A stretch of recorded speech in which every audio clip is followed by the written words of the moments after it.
Hello, magandang hapon sa inyong lahat. So, noong nakaraan, piyesta ng San Juan, no?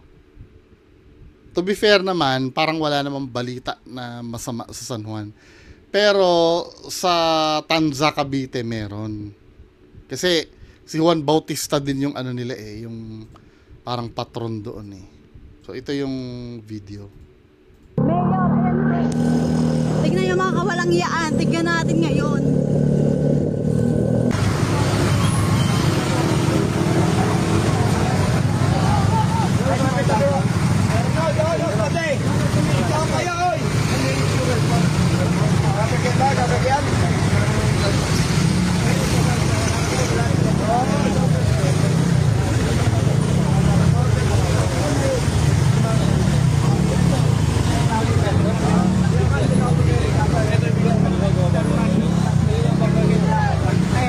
May CCTV naman dito kitang-kita yan. May nambasa. Barangay yan, sir, diba? CCTV.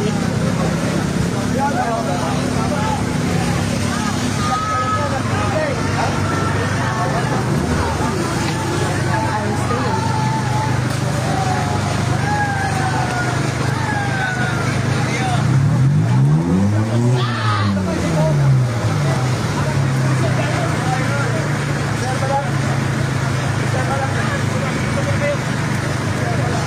Asan yung yung...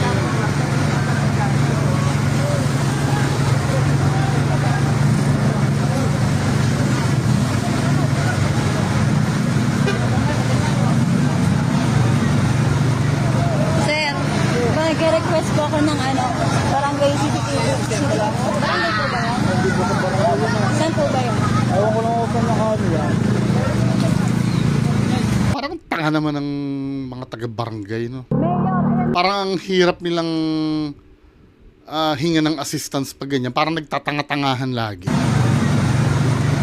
Sir, mag-request po ako ng barangay CCTV. Barangay po ba yan? Saan po ba yan? Ewan ko lang kung nakano yan. Parang tatanga nila, no? Alam naman nila na may piyesta na ganyan at maraming kaguluhan pag ganyan. Alam mo, tatanga-tanga. Hindi naman sa parang wala silang interest na resolbahin yung nagkaroon ng problema. Ayun o, CCTV. Kitang-kita naman eh. Kitang-kita naman eh. Hindi ko nga alam. Naka-CCTV naman eh. Dahil tayo sa barangay. Ha? Hindi ko nga alam. Ayun, CCTV o. Kitang-kita naman eh. Sabi na wag basahin eh. Ito mo, nabangga tuloy. Walang silbi. Ha? Ayun, nabangga na nga jeep namin eh.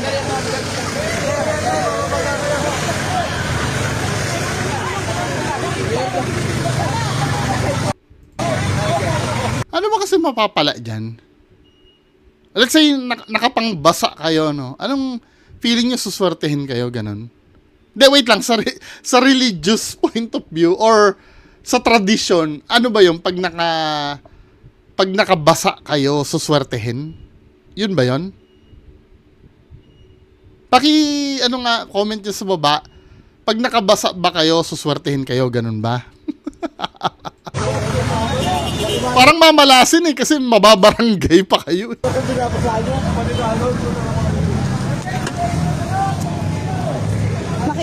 Nagsabi na may mga cellphone eh. May trabaho. Ayan o. Hindi nga nakikita. Ayan CCTV o. Nagtakbuhan. Ayan o, meron din naman. Nagtakbuhan. Hindi, sinasalubong na nga. Yung jeep namin nakatigil dito. Kasi nga para malayo dito.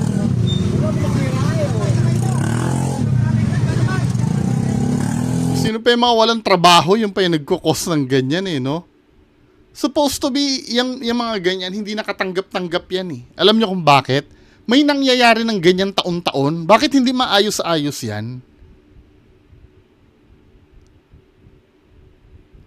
Hindi, sometimes, no? Kapag ang tradition ay, yung mas nakakaperwisyo na kaysa sa makakatulong, I think panahon na rin para itigil na yung ganyan. Dahil tradisyon, ikakamatay nyo ba pag hindi kayo nagbasaan, men? Pangangailangan ba yan yung mambasa ng tao? Hindi ko naiintindihan eh. May magagalit pa dyan sa comment section. Tradisyon eka yan! Bakit mapipigilan? Mas importante pa yung basaan kaysa sa magtrabaho eh.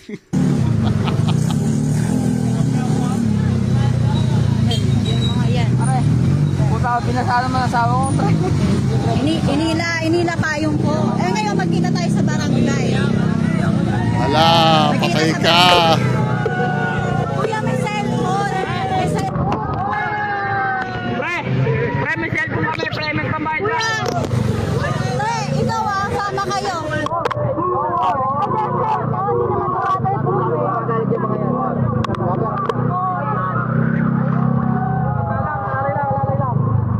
na, Ading, bilisan mo na. Grabe, no? Walang konsiderasyon eh, no? Bigla na lang ng basa. Kaya hindi mo masisisi, baka bigla may mamaril na naman dyan eh. Ano sabi sa comment section?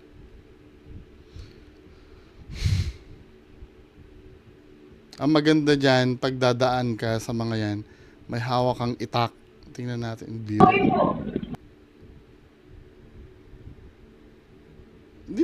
Di pa ba nasosolve yung mga ganyang problema na yan? Mabilis na aksyon ni Kapitana Aida Sumilong. Meron, kasi may isang estudyante kasi, yan o, estudyante na paluha matapos mabasa ang kanyang uniforme at mga gamit sa araw ng basaan.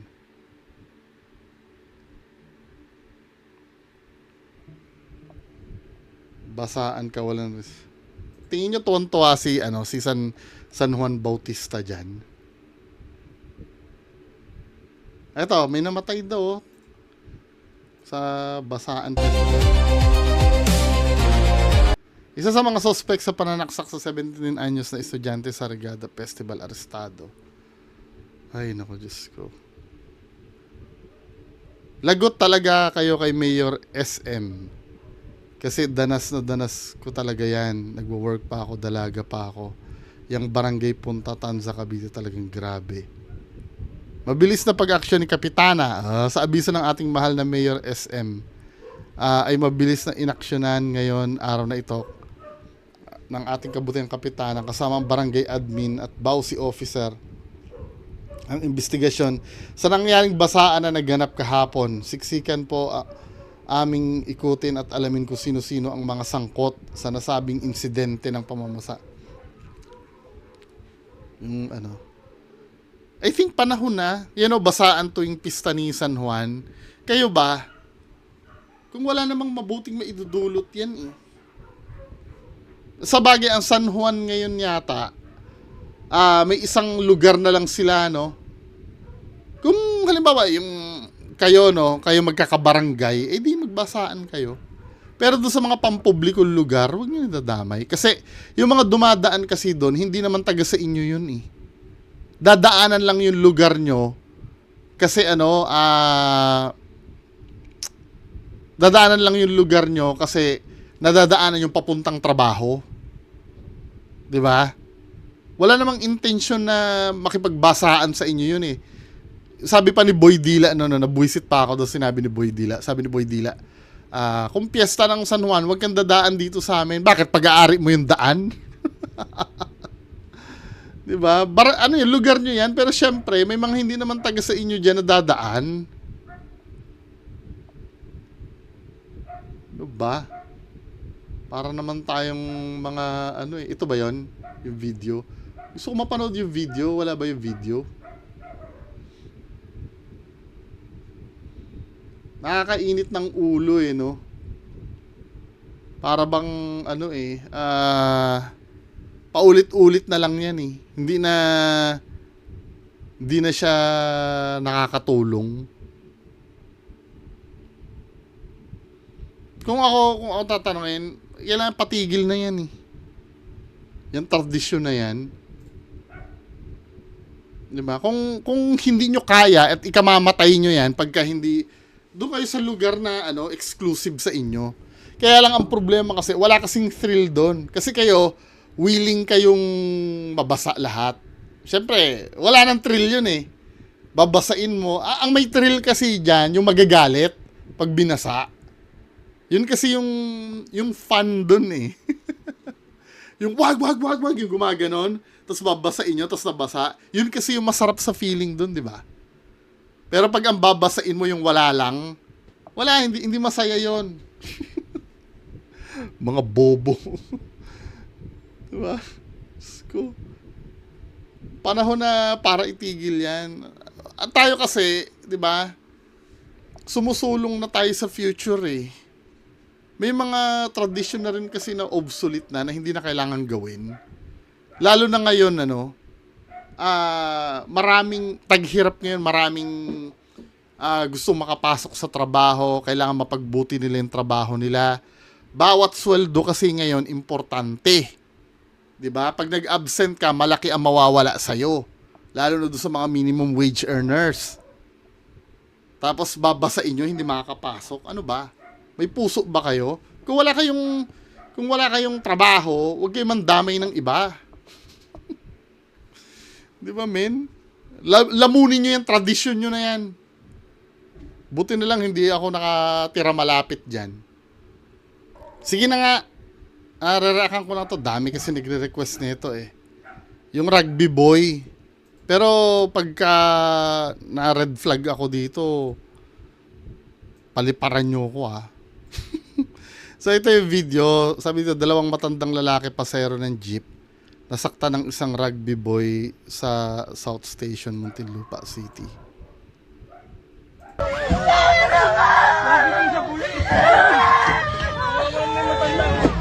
Medyo kukuberan ko lang dahil Paandarin mo na kasi! Papandarin mo lang! paandarin eh, binibidyohan pa nga eh. Binibidyohan pa nga eh. Driver pala daw yung nagvi-video nito. Kaya lang, mukhang baliktad kasi naka-selfie mode yung yung naka-mirror. Sige, tayo mo mo! Tayo, takbo mo na!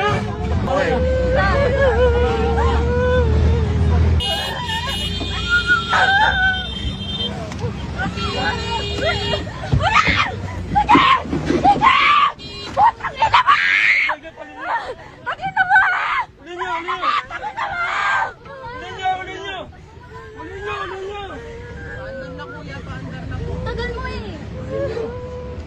Nanginginig na yung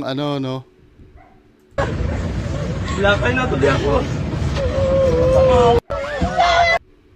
Ba't naman kasi bang problema do sa driver? Siyempre pagka mabait po yung anak ko. Kaya dapat kung ako lang masusunod mga men, dapat dapat may kulong din talaga magulang eh. I don't know kung paano nila gagawin yun, no? I don't know kung paano nila gagawin yun, pero dapat may parusa. Ayoko ng civil. Yung civil, multa-multa lang yun, men eh. 'Di ba? Or kung ano man yun. Pero dapat criminal din dapat eh. Kasi para sa akin, krimen ang pagpapalaki ng ganitong anak eh. Or yung pagpapabaya sa anak na ganito, kaya magiging ganito. 'Di ba? Dapat hindi ko alam kung paano gagawin ng gobyerno diyan na magkaroon ng batas na pero dapat may ganon. 'Yun ang gawin nila. Kasi kung halimbawa kung pababayaan mo lang na ganyan, tapos hindi mapaparusahan mauulit at mauulit 'yan eh. 'Di ba? Dapat talaga makatikim din ng kulong ang magulang nito eh. Kahit na kahit 1 linggong kulong, okay na 'yon. Yung walang pampiyansa, yung ganon, okay na 'yon. Diba, kesa dumami yung ganyan.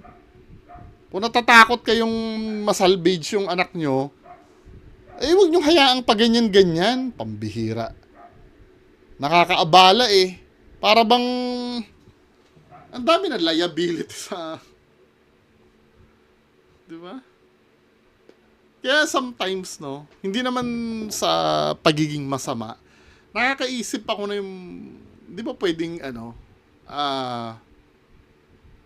di ba pag may ganyan, may salot na ganyan. Ito, wala lang to ha. Hindi ko naman sinasabing, syempre, pagka nabubwisit na ako, no, di ba pwedeng, yung mga yan, yung mga pag may nakitang salot na ganyan, ikarga na lang sa truck.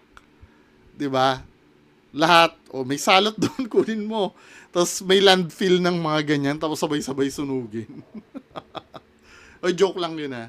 Hindi kasi nakakabwisit kasi. Yung ganyan, ang daming mga tao na naapektuhan na may direksyon ang buhay. 'Di ba? Okay lang sana kung halimbawa, yung katarantaduhan lang nila yan, sila lang ang mapapahamak diyan. 'Di ba? Ang pangit kasi doon yung yung madadamay pa eh. At yung driver naman, wag naman tatanga-tanga. Siyempre, responsibilidad mo yung mga yung mga pasahero mo. Pagka ganyan, ba't hindi mo pa ibirit nanghihinayang ka na wala pang sasakay or nanghihinayang ka ng pang reels? Diyos ko naman mga tao, nakakabwisit. Ano ba nangyayari sa Pilipinas, no? Ang daming